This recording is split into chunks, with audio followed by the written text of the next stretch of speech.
بسم اللہ الرحمن الرحیم۔ السلام علیکم ورحمۃ اللہ۔ آپ دیکھ رہے ہیں ہمارا یوٹیوب چینل حافظہ خنسا فاطمہ۔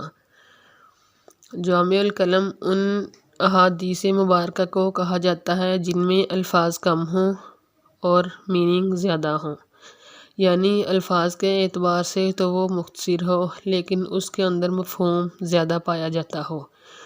رسول اللہ صلی اللہ علیہ وآلہ وسلم کی جن احادیث مبارکہ کو جامع الکلم کہا گیا ہے ان میں سے دوسری حدیث یہ ہے: قال النبی صلی اللہ علیہ وسلم الطہور شطر الایمان، پاکیزگی ایمان کا حصہ ہے۔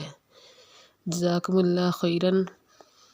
اللہ تعالی ہمیں عمل کی توفیق عطا فرمائے، آمین۔ وصلی اللہ تعالی علی خیر خلقہ محمد وآلہ واصحابہ اجمعین، آمین۔ Thanks for watching. اللہ حافظ۔